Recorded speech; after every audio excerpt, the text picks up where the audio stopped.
इंतहाई अफसोसनाक वाक़या अभी अभी भावलपुर मरकज़ सुमान वाली जो मौलाना मसूद अज़हर साहब का मरकज़ है, वहाँ पे इंडिया की तरफ से अभी जो है ना मिसाइल हमला हुआ है। और तमाम साथियों से अपील है कि वो दुआ करें कि अल्लाह तबारक तआला तमाम मुजाहिदीन की हिफाजत फरमाए और जो हमारे दीन के मराकज़ अल्लाह ताला उनका महफूज रखे। आपके मासूम जो शहीद हो रहे हैं उनसे अल्लाह की मुलाकात होगी, दुनिया में उन पर क्या बीती इस पर भी बात होगी। खुदारा अपने मासूमों को तलकीन कीजिएगा कि वो अल्लाह से हमारी शिकायत ना करे, बल्कि अल्लाह से दरख्वास्त करे कि वो हमारे जैसे कमजोर ईमान वालों को ताकत अता करे। हाय दोस्तों, हमारी भारतीय सेना पाकिस्तानियों को सिर्फ 2 दिनों में ऐसा पेला कि पूरा पाकिस्तान टीवी पर बैठकर तौबा तौबा कर रहे हैं। उनके संसद में हो हल्ला मचने लगा है और दुनिया से भीख मांग रहे हैं। इसके आने वाले 50 से 60 साल तक ऑपरेशन सिंदूर को पाकिस्तानियों ने याद रखेंगे। दोस्तों, आपको क्या लगता है, क्या भारत को पीओके पर कब्जा कर लेना चाहिए या फिर सिर्फ पेल के ही पाकिस्तानियों को छोड़ देना चाहिए? आपका क्या राय है कमेंट सेक्शन में ज़रूर बताएं।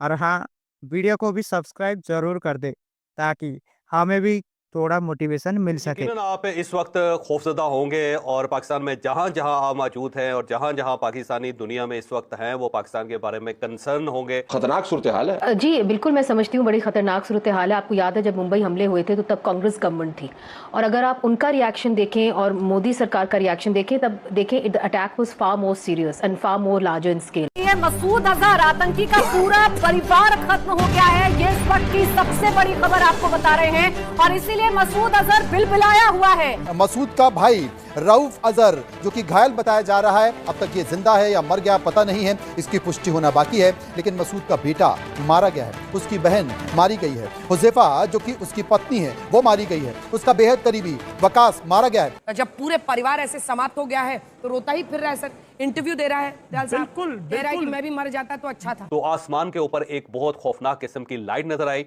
और लाइट के बाद फिर एक ऐसा लज्जा-खेज किस्म का धमाका हुआ जिसने पूरे शहर को हिला के रख दिया। लेकिन मेरा सवाल है कि हमारी एजेंसीज कहां सोई हुई थी, हमारी अफवाज पाकिस्तान कहां सोई हुई थी? तो अगर ये हालत है तो ये टाइम नहीं आया अमेरिका को कि अपने दोस्त नेतन्याहू को, उनका पिट्ठू नेतन्याहू तो मूडी का तो एडवाइजर है, ये तीनों मिले हुए हैं, अमेरिका, हिंदुस्तान और ये सब जानते हैं क्या हो रहा है और अमेरिका बिल्कुल जानता है क्या हो रहा है।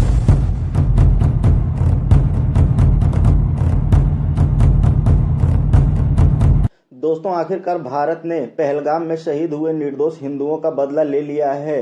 ऑपरेशन सिंदूर लॉन्च करके भारतीय आर्मी ने पाकिस्तान में छुपे आतंकियों को चुन चुन कर मौत के घाट उतार दिया है। एक के बाद एक मिसाइल हमले करके भारतीय सेना ने पाकिस्तान में छुपे आतंकियों को जहन्नुम का रास्ता दिखा दिया है।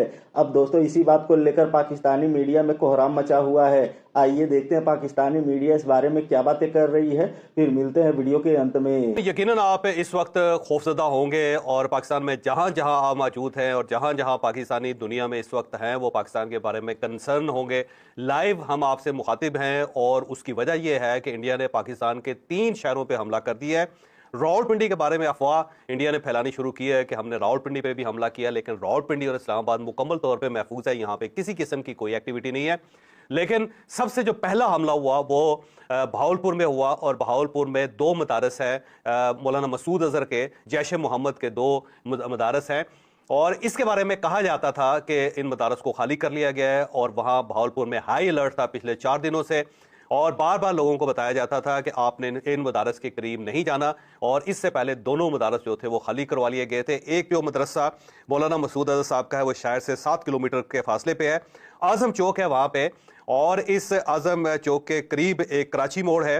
अगर आप आजम चौक की तरफ निकले ना, यानी कि नेशनल हाईवे पे अगर आप ट्रैवल करें तो शहर से 7 किलोमीटर के फासले पे आजम चौक आता है और आजम चौक के साथ ही कराची मोड़ है और इस कराची मोड़ पे मौलाना मसूद अजहर साहब का एक बहुत बड़ा मदरसा है और यहाँ पे तकरीबन 2000 के करीब तालिब इल्म पढ़ते थे और इनकी फंडिंग भी बहुत जो लोग मौलाना मसूद अजहर साहब के बहुत चाहने वाले हैं वो करते थे और ये बड़ा मदरसा था। लेकिन जब थ्रेट्स आनी शुरू हुई तो इन मदारस को खाली करवा लिया गया। दूसरा मदरसा जो मौलाना मसूद अजहर साहब का है वो बिल्कुल रेलवे स्टेशन के करीब है, लेकिन उसके बारे में अभी तक कोई इतला नहीं आई है। वैसे वो भी खाली, वहाँ पे भी कोई तालिब इल्म या टीचर नहीं था, बल्कि ताला लगा हुआ था और वहाँ पे चौकीदारों के अलावा कोई शख्स इन मदारस के करीब नहीं था। उससे पहले इस सारी आबादी को भी खाली करवा लिया गया था ताकि किसी वक्त भी कोई बुरा वाकया हो जाए तो किसी को नुकसान ना पहुंचे।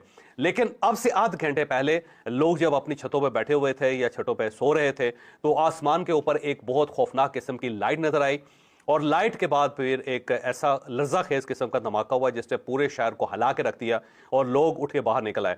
और उसके बाद जो सेंटर है सिटी का वहाँ पे लाइट साफ कर दी गई, यानी ब्लैकआउट हो गया या फिर वो बिजली का सिस्टम ब्रेक हो गया या फिर जानबूझ के गवर्नमेंट की तरफ से लाइट साफ कर दी गई या ब्लैकआउट कर दिया गया। और उसके बाद फिर 10-10 सेकंड के बाद 3 धमाके वहाँ पे हुए और ये मिसाइल अटैक्स हैं और जो इंडिया ने अपने तैयारों के जरिए ये मिसाइल अटैक्स किए हैं जिससे भावलपुर की फिजा इस वक्त इंतहाई नागुफ्ताबे है। लोग अपने घरों से बाहर निकले हुए हैं, सहम के बैठे हुए हैं, बच्चों को उन्होंने अपने कमरों के अंदर बंद कर दिया इस वक्त। और जब ये सारी सूरत चल रही थी तो इसके फौरन बाद एक खबर आई कि मुजफ्फराबाद के अंदर जो सेंट्रल सिस्टम है, ग्रिड स्टेशन है, उसके ऊपर अटैक किया गया, मिसाइल अटैक हुआ वो भी जहाज़ों के ज़रिए, इंडियन जहाज़ों के ज़रिए हुआ और उसके बाद मुजफ्फराबाद की बिजली बंद हो गई और वहाँ पे भी खासी एक सूरत गंभीर हो गई और लोग अपने घरों से बाहर निकल आए। और उसके बाद तीसरी खबर मरीदके से आई और मरीदके के अंदर वहाँ हाफिज सईद साहब का एक पुराना मदरसा है जो खाली है और वहाँ पे भी किसी किस्म की कोई एक्टिविटी नहीं। हम बार बार आपको अपने वीलॉग्स में बता रहे थे कि भावलपुर के अंदर किसी के वक्त भी कोई वाक़या हो सकता है और मरीदके के अंदर हो सकता है। बल्कि आपको अगर याद हो तो हमने पिछले वीलॉग्स में ये जिक्र किया था कि मरीदके से लेकर लाहौर के दरमियान हाई अलर्ट है और हमारा डिफेंस सिस्टम जो एयर डिफेंस सिस्टम है वो एक्टिव है। और इसके साथ साथ हम आपको बार बार बता रहे थे कि भावलपुर का जो है वहाँ पे भी हाई अलर्ट है और वहाँ पे भी किसी वक्त भी कोई वाकया हो सकता है। मुजफ्फराबाद का अलबत्ता हमें यकीन नहीं था कि मुजफ्फराबाद के ऊपर भी अटैक हो सकता है क्योंकि ज़्यादातर लोगों का ख्याल ये था कि LOC जो है उसको कोई इंडिया की तरफ से उसकी वायलेशन की जाएगी और वहाँ पे कुछ छेड़छाड़ की जाएगी। लेकिन अब इंडिया की तरफ से एक सरप्राइज अटैक हुआ है और उसके फौरन बाद पाकिस्तान के भी अपने जंगी जहाज इस वक्त एक्टिव हो गए हैं। 250 पाकिस्तान का तैयारा इस वक्त फिजा के अंदर है और LOC के ऊपर इस वक्त गर्दिश कर रहा है और ये क्लेम किया जा रहा है पाकिस्तान की तरफ से भी कि हमने बार बार ये कहा था कि अगर हमारे साथ छेड़छाड़ हुई तो हम इसका जवाब देंगे। आज की रात इंतहाई सेंसिटिव है और किसी वक्त भी पाकिस्तान की तरफ से जवाब आ सकता है। DGI SPR ने इस वक्त एयरवाई से रब्ता किया और वहां पर उन्होंने कहा जी कि पाकिस्तान ने हर सूरत इसका जवाब देना है लेकिन वक्त और मुकाम का फैसला हम खुद करेंगे। लेकिन मेरे अपने सोर्सेज ये कह रहे हैं कि आज ही रात पाकिस्तान अपना सिकोर फौरी तौर पे बराबर करेगा क्योंकि ऐसा नहीं हो सकता कि यहाँ पे पाकिस्तानी शहरियों की जान हलाकत का शिकार हो रही हो या हमारी इमारतों के ऊपर बमबारी हो रही हो या मिसाइल फेंके जा रहे हो और पाकिस्तान उसके ऊपर कोई खामोशी इख्तियार करे। अभी ताज़ा इतलात हमारे पास आ रही हैं, वो आपके साथ हम शेयर करते जा रहे हैं। मेरे एक सोर्स हैं जिन्होंने ये बताया कि LOC और international border was not crossed by planes. इसका मतलब ये हुआ कि अगर इंटरनेशनल बॉर्डर क्रॉस नहीं हुआ और LOC क्रॉस नहीं हुई तो फिर जो इंडियन तैयारे हैं वो अपनी हदूद में रह के फिर उन्होंने मिसाइल मारे हैं और ये जो मिसाइल हैं बड़े मिसाइल हैं या फिर ये भी हो सकता है कि इंडियन तैयारे इस्तेमाल ना हुए हों और वो सिर्फ इस वक्त फ्लाई कर रहे हों और इंडिया ने जो अपने दूर के मिसाइल हैं सरफेस टू सरफेस वो इस्तेमाल किए हों और उससे फिर भावलपुर के अंदर ये दहशतगर्दी की गई हो या हमला किया गया और मरीदके के अंदर हमला किया गया। तो इसका मतलब ये हुआ कि अगर ये मिसाइल इस्तेमाल हुए हैं और उनके LOC और जो पाकिस्तानी बॉर्डर है वो अगर क्रॉस उनके जहाज़ों ने नहीं किया तो फिर ये मिसाइल है और ये बड़े जो मिसाइल हैं वो इस्तेमाल किया गया है। अब पाकिस्तान की तरफ से देखते हैं कि पाकिस्तान की तरफ से क्या रिएक्शन आता है। अगर तो पाकिस्तान के जो जंगी जहाज़ हैं वो सरहद पे जाके अटैक करते हैं या जवाब देते हैं तो एक दूसरा सिनेरियो होगा, फिर इंडिया की तरफ से भी एक ऐलान जंग होगा। रजा मलिक के साथ कुछ वहाँ के मकामी लोग मौजूद हैं। रजा मलिक बताइएगा, कुछ घंटे पहले भारत की जानिब से अटैक किया गया, लोग यहाँ पे शहीद हुए, जख्मी अभी भी अस्पतालों में उनका इलाज मुआवजा चल रहा है। आपके साथ जो लोग मौजूद हैं इनका जज्बा कैसा है? जी देखिए, जो शहरी हैं यहाँ एक बड़ी तादाद में जो है वो मौजूद हैं, मेरे साथ भी कुछ लोग मौजूद हैं। जज्बे जो हैं वो पुरअज़्म हैं और पाकिस्तान जिंदाबाद, पाक फौज जिंदाबाद, नारे तकबीर, अल्लाह अकबर के नारे लगाए जा रहे हैं और ये जो बुज़दिलाना हमला किया गया है उसकी भरपूर मज़म्मत की जा रही है। भारत ने फिर एक बार फिर रात के अंधेरे में हमला किया, मासूम शहरियों की जान ली। ये इस किस तरीके से देख रहे हैं इस बार? जी, भारत एक बुज़दिल कौम है। भारतीय आर्मी एक बुज़दिल आर्मी है। ये हमेशा रात की तारीकी में ही पाकिस्तान पे हमला करती है। रात भी इन्होंने पाकिस्तान की शहरी आबादी पे, जहाँ मासूम बच्चे, औरतें, मर्द जो है ना सो रहे थे, सोते हुए उस पर हमला किया है। हम अल्हम्दुलिल्लाह हमारी पाकिस्तान आर्मी दिलेर आर्मी है। पूरी कौम पाकिस्तानी आर्मी के साथ है। इंशाल्लाह हम इंडिया को तबाह बर्बाद करेंगे। पूरी कौम पाकिस्तान आर्मी के साथ है और इंशाल्लाह हम इंडिया को इसका मुंह तोड़ जवाब देंगे इंशाल्लाह। जी बिल्कुल, मुंह तोड़ जो है वो जवाब देंगे। ये रात के अंधेरे में फिर हमला किया। जी, रात के अंधेरे में उन्होंने हमला किया। इंडिया की जो फौज है ना, वो पाकिस्तान का मुकाबला नहीं कर सकते। वो बुज़दिल है। वो रात के अंधेरे में हमला करना जानती है। अगर वो हमला करती तो पाकिस्तान के सामने फेस टू फेस करती। उन्होंने कान के पीछे हमला किया है। पाकिस्तान ने मुंह तोड़ जवाब दिया है। इंशाल्लाह पाकिस्तान जवाब देंगे इस हमले के। पाकिस्तान फौज जिंदाबाद। हम पाकिस्तान फौज के साथ हैं और हम पाक आर्मी हमारी जिंदाबाद। और इंशाल्लाह वो इस बदले का उनसे बदल लेंगे जो उन्होंने बच्चों को जख्मी किया है, हमारे नाजायज जानों पर हमला किया है। इनका उनको देना पड़ेगा, जवाब देना पड़ेगा। ये जज्बा है। पाकिस्तान जिंदाबाद, पाकिस्तान जिंदाबाद, पाक फौज जिंदाबाद, पाकिस्तान जिंदाबाद। जी, ये भरपूर नारे हैं जो लग रहे हैं। किस तरीके से देख रहे हैं रात के अंधेरे में बुज़दिल दुश्मन ने पहले भी रात के अंधेरे में हमला किया था, अब भी रात के अंधेरे में हमला किया, मासूम शहरियों की जानें ली हैं। किस तरीके से देख रहे हैं? बिस्मिल्लाहिर्रहमानिर्रहीम। मैं इस हिस्से से पाकिस्तानी शहरी इस बात की भरपूर मजम्मत करता हूँ और ये कुफर का हमेशा से शाना बेशाना ये रहा है कि वो रात की तारीखी में या पीठ के पीछे हमला करता है। हम लोग यहाँ पे रात मौजूद थे कि जब 3 हमले हो चुके, चौथा हमला जो उन्होंने किया रॉकेट से वो हमारी आंखों के सामने हुआ। ठीक है, उसमें एक बच्ची शहीद हुई है और उसके एक औरत जो ज़ख्मी हुई है वो भी हॉस्पिटल में है, एक बुज़ुर्ग है वो भी हॉस्पिटल में है। हम ये इंडिया की कौम को ये बताना चाहते हैं, फ़ौज को, कि ये जो बुज़दिलाना हमले होते हैं इसको अगर बर वक्त ना रोका गया तो ये अनकरीब ऐसा आएगा कि आलमी जंग छिड़ जाएगी। तो हम इस चीज़ की भरपूर मदद करते हैं और पाकिस्तान बिल्कुल जो है वो पाकिस्तान जिंदाबाद, पाकिस्तान जिंदाबाद, पाकिस्तान जिंदाबाद, नारा तकबीर, नारा तकबीर, पाक फौज जिंदाबाद, पाक फौज जिंदाबाद, पाक फौज जिंदाबाद, पाकिस्तान जिंदाबाद, पाकिस्तान जिंदाबाद। ये जज्बा है, ये जज्बा है जो जवान है।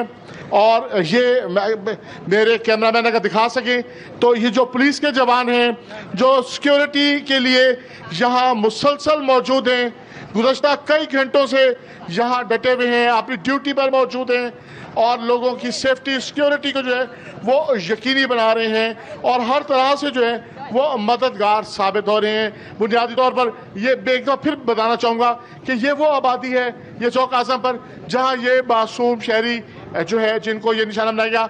शहर से बिल्कुल मुल्हिका ये आबादी है। अहमदपुर ईस्ट रोड पर ये आबादी वाक़ई है।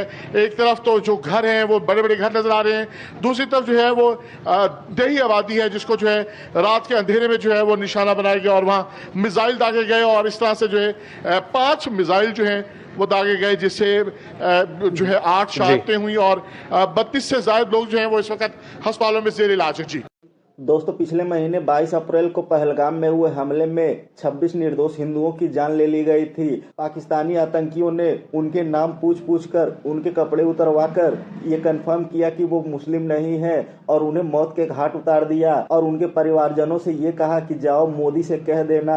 लेकिन उन्हें इस बात का अंदाजा नहीं था कि उन्हें इतनी जल्दी जहन्नुम में पहुंचा दिया जाएगा। दोस्तों, पाकिस्तानियों को इंतजार था कि भारत पाकिस्तान पर हमला करेगा।